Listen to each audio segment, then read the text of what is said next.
Hola, ¿qué tal? En este video estaremos visualizando una entrevista con una psicóloga en enfoque humanista. Para poder realizar esta entrevista, nos trasladamos hacia la zona country en Guadalupe, donde se encuentra el Centro de Psicología Integral CRECE. Aquí tuvimos la oportunidad de conversar con la psicóloga clínica Clara Pérez, quien además cuenta con especialidad en sexología clínica. Durante este video podrán ver algunos fragmentos del espacio, así como un pequeño adelanto de lo que nos comparte acerca de su enfoque y su experiencia. Acompáñenos. Hola, buenas tardes. Somos el equipo número 5 y el día de hoy nos encontramos con la licenciada Clara. ¿Cómo está, licenciada? Mucho Muy gusto. bien, gracias. Qué bueno. Ok, planeamos iniciar la entrevista con una breve introducción acerca de usted, su trayectoria laboral y eso. Ok, bueno, mucho gusto. Soy la licenciada Clara Pérez. Yo soy egresada de la carrera de Psicología de la Universidad Autónoma de Nuevo León. Egresada hace 20 años. Tengo más de 10 años de trayectoria. Tengo la especialidad en sexología clínica. Entonces soy sexóloga clínica también, psicóloga clínica egresada de la UNL. Y me especializo en lo que es la terapia sexual, lo que es la terapia emocional y también terapia de pareja. Bueno, vamos a iniciar con la entrevista. La primera pregunta que tenemos para usted es, desde su experiencia profesional, ¿cómo define la psicoterapia humanista y cuáles considera que son sus principales aportes al bienestar emocional de las personas? Ok, lo que la terapia humanista apoya a la parte de la psicología es que hace que seamos más conscientes de de nuestras emociones, y es el ahondar en el aquí y en el ahora, porque a diferencia de las otras escuelas teóricas, por ejemplo, la cognitivo-conductual, que se trata más de cambiar conductas, no ahondan tanto en la parte de las emociones. La humanista sí se trata un poquito más de eso, de que seamos más conscientes de cómo nos estamos sintiendo, y a partir de esas reflexiones y autoconciencia es que se logran los cambios en el paciente.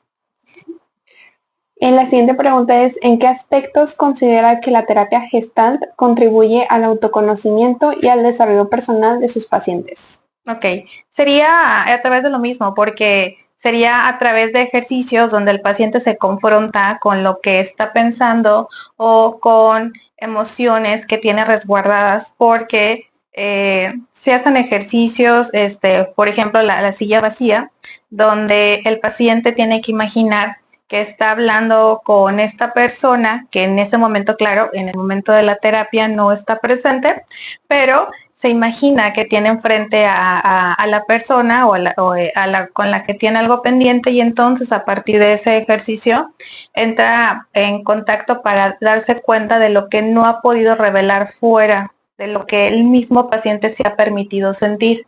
Entonces, es igual, o sea, es la confrontación de que el mismo paciente se vaya dando cuenta de lo que va sintiendo. Vamos desbloqueando estos mecanismos de defensa para que se vaya abriendo. ¿Cómo se integra la perspectiva de género dentro de su trabajo psicoterapéutico y de qué manera influye en el proceso terapéutico? Muy bien, la perspectiva de género es una aportación muy, muy interesante y muy importante, porque nos ayuda a integrar todo el proceso, en el proceso terapéutico, la perspectiva social, cultural, económica, y en lo que está sintiendo el paciente. No solo es hablar de las emociones, es también tomar en cuenta el entorno, porque entonces, tomando en cuenta que está fuera del paciente,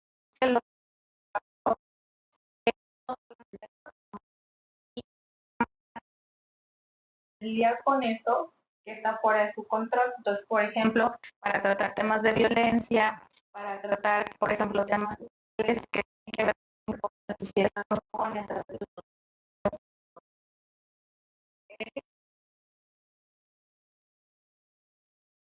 problemáticas.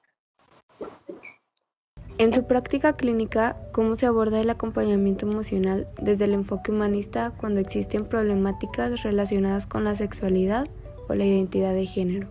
Ok, sí, es igual, o sea, es que la persona primero se dé cuenta de lo que está sintiendo, porque cuando integramos la parte de la sexualidad con lo humanista, todo, o sea, todo va cruzado, por así decirlo, ¿no? Entonces, cuando hablamos de sexualidad, hablamos de que se tiene que hacer un enfoque integral. O sea, no podemos decir solamente lo biológico, ¿no? O lo mental. Estamos hablando de que también la parte emocional juega un papel muy importante. De hecho, la terapia sexual aborda que la mayor parte de los orígenes de los padecimientos tienen un origen psicoafectivo. Entonces, a partir de ahí es que se trabaja con esta parte de que el individuo, bueno, o la paciente entienda la parte de la sexología, es que se trabaja a partir de que al paciente le genera un malestar. Habrá pacientes, por ejemplo, que tengan a lo mejor algún tipo de disfunción, pero obviamente ellos no son conscientes, nosotros nos damos cuenta por lo que nos da de retroalimentación, pero si no le genera malestar, no lo trabajamos, porque tiene que generar un malestar para poder a partir de ahí hacer un plan de acción. La siguiente es, ¿qué papel juega la autenticidad de la aceptación incondicional del paciente dentro de su estilo de intervención terapéutica? Es fundamental que el paciente pueda aceptarse a sí mismo, porque la parte del amor propio, la parte del autoconocimiento, la autoreflexión y la autoconciencia, que son parte de lo que se trabaja desde lo humanista, es fundamental para que el paciente pueda revelar información de sí mismo que desconocía, y a partir de ahí es que se genera un cambio. O sea, el consultante no va a generar un cambio porque yo le diga qué hacer, ¿no? Como a lo mejor otras escuelas de psicología. El consultante a través de la escuela humanista es que darse cuenta de sí mismo, ¿no? O sea, por ejemplo, una de las de las herramientas o conceptos con los que se trabaja en la humanista es, por ejemplo, el awareness, que es la autoconciencia. Entonces, a partir de ciertas confrontaciones o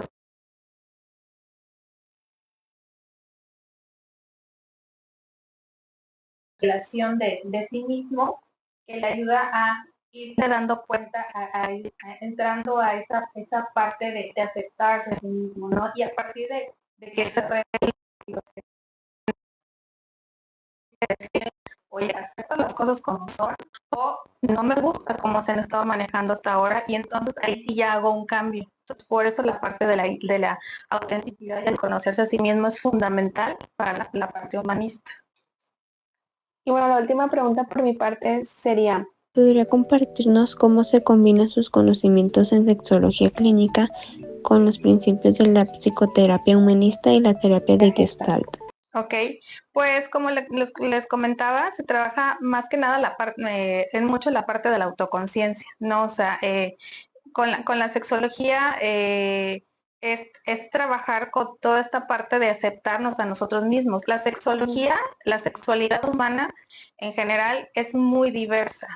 Entonces, cuando nosotros nos damos cuenta que esta va cambiando con el paso del tiempo, entonces ya no soy yo aceptando lo que la sociedad me está diciendo que está bien o está mal. En este caso, por ejemplo, cuando hablamos de educación sexual, que la mayoría trae una educación sexual sesgada, no una educación sexual informal, porque no es una educación basada en información científica, actualizada y objetiva, ¿no? Entonces, la mayoría tiene la educación sexual de otras fuentes. Entonces, el hecho de que la persona pueda, pueda entender esa parte y entonces pueda revelarse que puede ir aceptando estos cambios en su historia de vida respecto a la parte de su sexualidad, le va a permitir disfrutarla de mejor manera, acceder a esta parte del placer, la satisfacción, y ya no se va a ver limitada entonces por lo que los demás le dicen que está bien o está mal, o que si es mucho o es poco, ¿no? Porque, por ejemplo, uno de los principios de la sexología es de que no hay mucho ni poco, ni hay ni bien ni mal. O sea, se trabaja alrededor de lo que causa placer. Bueno, por mi parte sería todo. Muchas gracias. Ahora le voy a pasar la otra mitad de la entrevista a mi compañera Daniela. Bueno, continuando con la entrevista, la siguiente pregunta es, ¿cómo ayuda la terapia gestal a las parejas que enfrentan conflictos o crisis en su relación? Muy bien, la terapia gestal dentro de la terapia de parejas, como les comentaba, sí va todo pegado con la parte de las emociones, ¿no? Porque muchas parejas es fácil que ellos se vayan enredando en los conflictos del día a día. Y entonces vienen aquí como que a resolver tal vez problemas muy puntuales y entonces nos estamos perdiendo en la parte de quién tiene la culpa y quién no. Entonces están buscando responsables y no se dan cuenta que muchas veces el estar metidos en ese tipo de conflictos o el estar entrando continuamente en crisis es porque también el área emocional la traen muy caótica. Entonces ahí la terapia Gestalt nos ayuda mucho a que ellos mismos vayan visibilizando ese tipo de conflictos emocionales en los cuales ellos están metidos, porque a partir de que la emoción está al tope o ya están desbordados, ellos no logran ver de manera objetiva la situación por la que están pasando y por lo tanto no logran encontrar soluciones reales porque por lo mismo las mismas emociones ya las traen muy revueltas o ya simplemente reaccionan desde un tipo de emoción, o sea, tipo el enojo o a lo mejor la molestia, el resentimiento. Entonces, con la terapia gestal, ellos mismos logran irlo controlando, irlo tranquilizando para entonces poder acceder a otras áreas de cada uno de manera individual y en conjunto logramos un mejor avance porque entonces ya ambas partes están más tranquilas y logran ver mejor las soluciones y hacen un mejor abordaje. Ok, bueno. La siguiente pregunta sería, en su experiencia, ¿cuáles son los desafíos más comunes que encuentra al trabajar con temas de sexualidad desde una perspectiva de género? Los temas más las dificultades es definitivamente la falta de educación sexual, ¿no? Como les comentaba hace unos momentos, todo el mundo tenemos educación sexual, ya sea formal o informal. La formal es cuando puedes acceder a una información científica objetiva y entonces tú logras tener toda esta información de primera mano. Y la informal es cuando uno busca la información, pero por otros medios que no son tal cual información científica actualizada, objetiva, que pueden ser pues otras personas, las amistades o el internet, que es lo más común ahora. Entonces, por ejemplo, lo que es este medio de entretenimiento para adultos, que no diré la palabra, pero ya todo el mundo conocemos. Entonces, lamentablemente, muchas personas tienen de ahí su primera educación sexual, ¿no? De hecho, la estadística dice que en México el acceso a ese tipo de material, la edad promedio es a los 8 años. Entonces estamos hablando que desde muy pequeños, sin tener la madurez para poder distinguir que lo que estoy viendo no es real, ellos están absorbiendo eso como una información y como una manera válida para relacionarse con los demás. En este caso, las relaciones heterosexuales hombre a mujer. Por eso, muchas veces las relaciones caen en estos vínculos de violencia, en estas dinámicas de violencia, porque es el tipo de material que más se consume dentro de este medio audiovisual. Entonces, el principal obstáculo es que no hay acceso a una educación sexual integral, ¿no? Entonces, y se ha hecho la lucha, se hace el intento a través de los medios educativos para poder integrarla a los planes de estudio, pero lamentablemente nos topamos con muchos prejuicios, con muchos bloqueos, porque ya sea los tutores, los padres o los mismos centros educativos no permiten que se haga la difusión de la educación sexual integral porque tienen como que este miedo irracional a que se les infunda como que esta influencia de que ellos quieran hacer eso, pero pues la lógica nos dice que eso no es, porque si vamos a algo así, ¿por qué no se prohíbe el consumo de alcohol o de sustancias ilegales en las películas. Cómo eso no lo prohíben, cómo eso no lo ven como que está influenciando, ¿verdad? Entonces, porque no es así. Entonces, el hecho de que se le dé esa prohibición a la educación sexual no tiene fundamentos suficientes. Entonces, yo creo que los principales obstáculos es eso, que no está bien difundida la educación sexual integral, no se hace desde una edad temprana, porque lo correcto es hacerlo desde que están muy pequeños, porque entonces funciona como temas de prevención. De hecho, México es de los principales países, no me acuerdo si es el 1 o es el 2, pero de distribución de pornografía infantil. Entonces, si estamos hablando que México es una alarma muy grande, ¿por qué no hacer todo este tema de prevención? Pero lamentablemente ya es algo que también está fuera del alcance de las colectivas o de las personas que estamos haciendo este trabajo individual, porque ya es algo que sí de verdad ya alcanza a otros medios que tienen más poder que nosotros. Pero yo creo que es eso, los prejuicios y la falta de acceso a una educación sexual integral. Ok, bueno, la siguiente ¿Qué pregunta es, importancia tiene el aquí y ahora en su forma de trabajar con las emociones y vivencias de los pacientes? Muchísimo, porque como les comentaba, por ejemplo, esta herramienta del awareness, donde yo, por ejemplo, les menciono mucho a mis pacientes que identifiquen cómo se va sintiendo su cuerpo cuando ellos están experimentando ya sea un ataque de ansiedad, o están pasando por depresión, o cuando también están teniendo crisis en parejas, por ejemplo, o están pasando por una ruptura, ¿no? O sea, que nosotros seamos conscientes cómo se siente mi cuerpo cuando tiene malestar, así como también ser conscientes cómo se siente cuando yo me siento bien, porque ahí sí ya puedo distinguir y hacer mejores elecciones de decidir, oye, esto es lo que es mejor para mí, porque mi cuerpo así lo siente. Así como también distinguir cuando algo no está bien, porque también mi cuerpo lo está sintiendo de esta manera. Porque la primera interpretación que hace nuestro cuerpo de lo que nos sucede a nuestro alrededor es a través del cuerpo.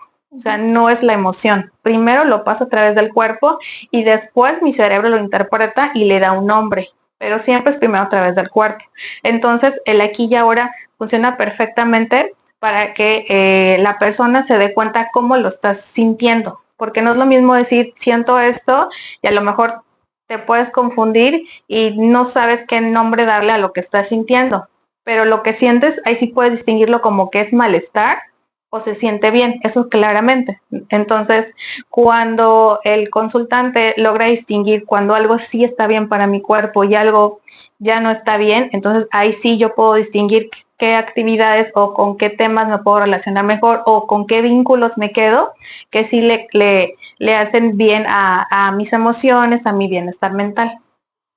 y por ejemplo, ¿qué pasaría si, no sé, el consultante todavía no tiene muy en claro cómo identificar esas emociones?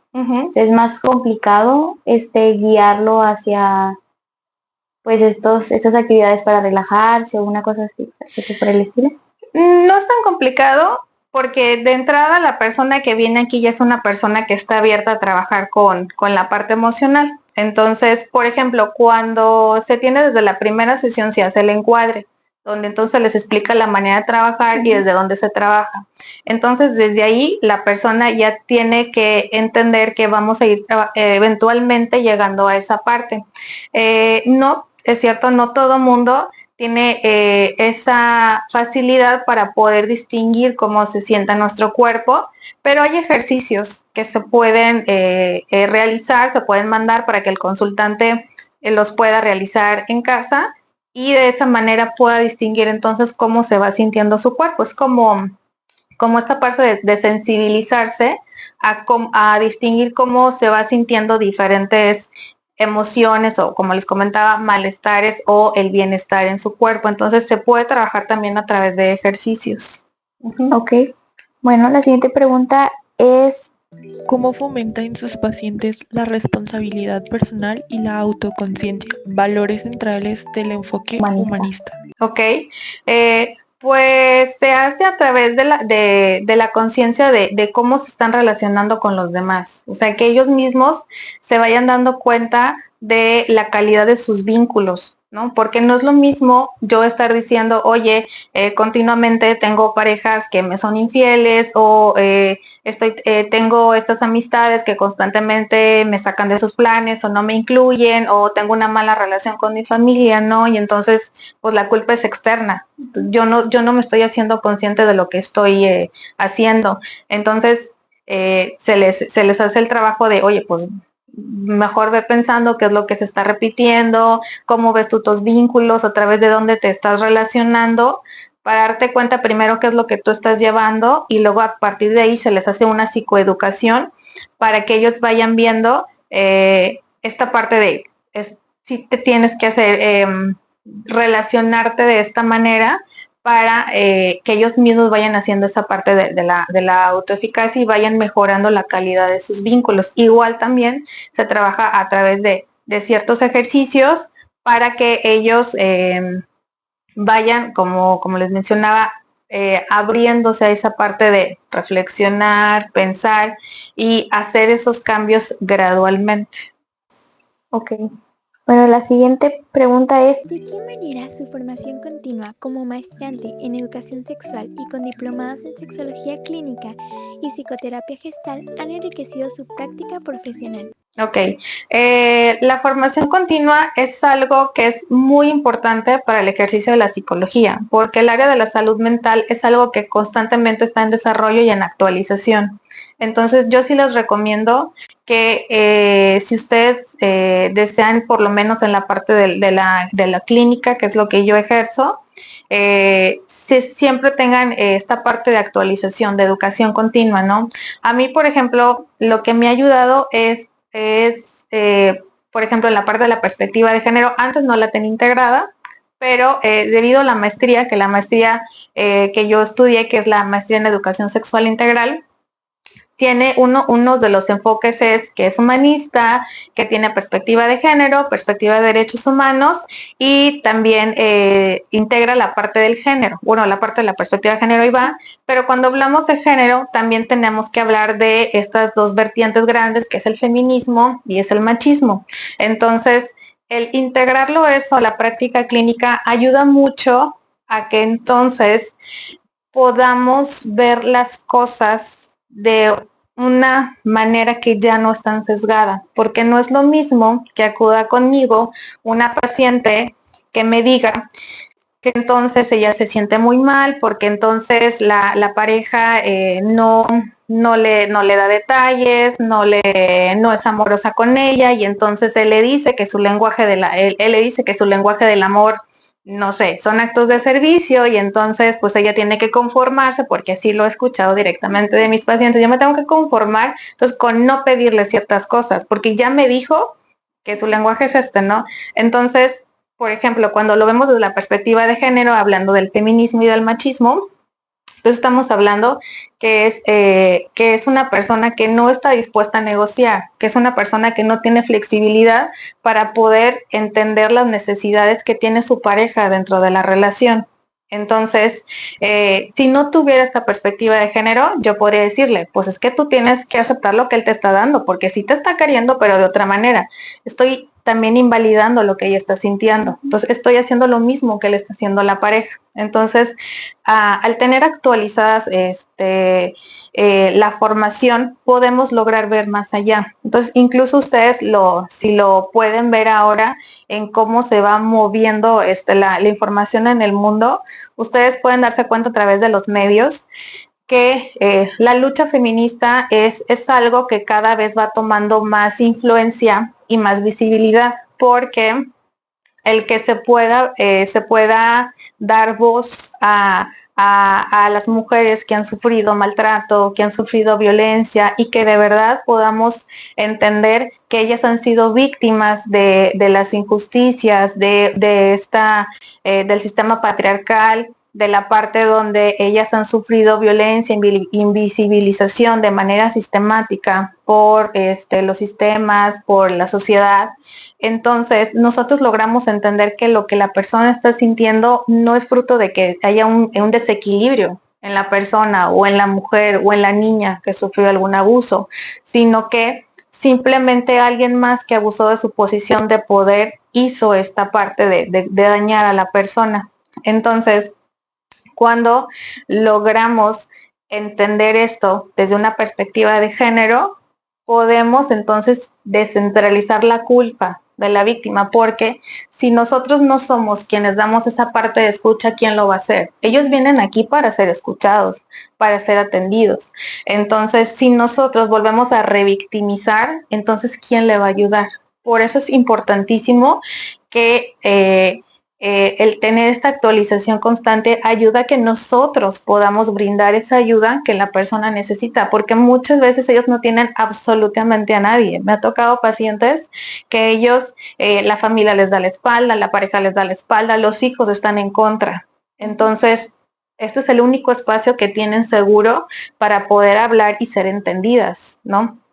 Entonces, mi labor es hacerlas sentir seguras, es ayudarlas, escucharlas y brindarles las herramientas necesarias para que ellas puedan, como les comentaba, descentralizar la culpa y entonces a partir de quitarme estas cargas innecesarias, ellas puedan encontrar otro tipo de herramientas y recursos que les ayudan a salirse de ese tipo de vinculaciones o de ese tipo de dinámicas que las están dañando. Entonces, yo creo que la formación continua o la educación continua sí ayuda muchísimo a que logramos darle esa voz a estas pacientes que pues también me ha tocado que vienen de otros terapeutas donde, no sé, he escuchado muchísimas historias muy feas, pero donde no les dan solución o se ponen de parte de la otra persona. Entonces no las ayudan. Entonces el yo darles esta perspectiva diferente, integrando la perspectiva de género y de derechos humanos, les ayuda mucho a darles ese confort y ese espacio que ellas necesitan. Ok. Bueno, ya por último, la última pregunta sería, ¿qué mensaje le gustaría transmitir a las personas que aún sienten miedo o tabú de acudir a terapia, especialmente en temas de sexualidad o las emociones? Ok, bueno, pues el mensaje sería de que la responsabilidad de cada uno de nosotros como seres humanos es cuidar de nosotros mismos. Esa es nuestra primera responsabilidad, ¿no? Y si nosotros no cuidamos de nuestro ser, que es lo más importante, ¿quién lo va a hacer? Entonces, partiendo desde ahí, a nosotros nos corresponde hacer todos los cuidados necesarios para mantenerlo lo mejor equilibrado, porque pues incluso la Organización Mundial de la Salud lo menciona en su definición de lo que es salud, incluye también lo que es la salud sexual y la salud emocional.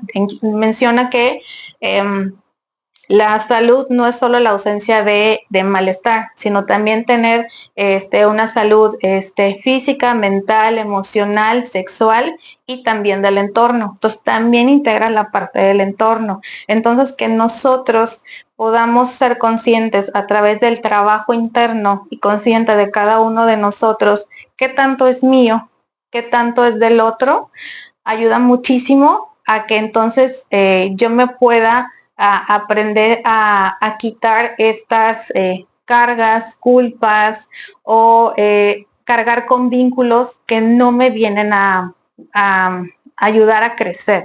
Entonces, yo creo que es mejor trabajar por la parte del bienestar, el velar por nuestro propio bienestar, que dejarlo en manos de alguien más, porque yo no puedo dejar que entonces cada vez que yo compro me siento bien, o cada vez que me responde el mensaje la persona que me gusta me sienta bien, o cada vez que me invitan a una fiesta, o me hago un gustito, o sea, no siempre va a ser así. O sea, el bienestar viene de lo que yo decido que me hace bien y yo elijo que me está haciendo bien. Entonces es mejor que lo trabaje desde mí misma, desde mi persona, para que siempre fluya y venga dentro de mí.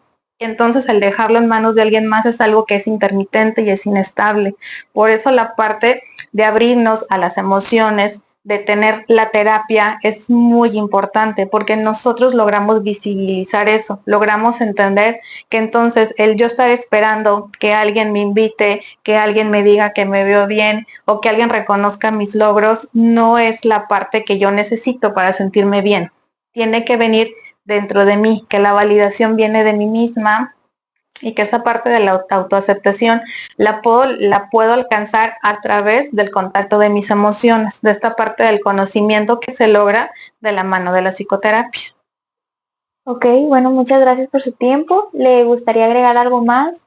¿Algo que quiera compartir o eso sería todo por su parte? Bueno, me gustaría nada más agregarles, ya que ustedes están en formación, que que tomen en cuenta que sí, la formación continua es algo que no se acaba solamente al terminar la carrera, no es para desanimarlas, al contrario, es para que ustedes nunca se cierren a la oportunidad de seguir actualizando sus estudios, su formación. Como les comentaba, la salud mental es algo que está constantemente en progreso.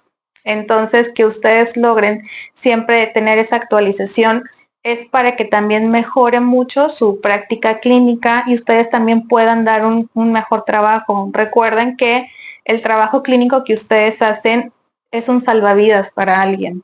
Entonces, ustedes pueden llegar a cambiar la vida de alguien mediante un buen trabajo clínico. También me ha tocado pacientes que se empeoran porque no tienen un buen trabajo clínico. Entonces, que ustedes sepan y sean conscientes que ustedes sí pueden ser ese parteaguas en la vida de alguien, que muchas veces esa persona no tiene con quién acudir y este es el único espacio que esperan durante toda la semana para poder sentirse mejor. Entonces, que ustedes sean conscientes que tienen en sus manos la vida de alguien, ¿no? De manera literal no es, pero sí depende muchísimo el bienestar de esta persona que confía plenamente en ustedes, que ustedes sean conscientes de qué manera van a hacer uso de ese tiempo y esas herramientas que tienen para dárselas a la persona que confía plenamente en ustedes. Ok, bueno, muchas gracias por su tiempo y pues esto sería todo por nuestra parte.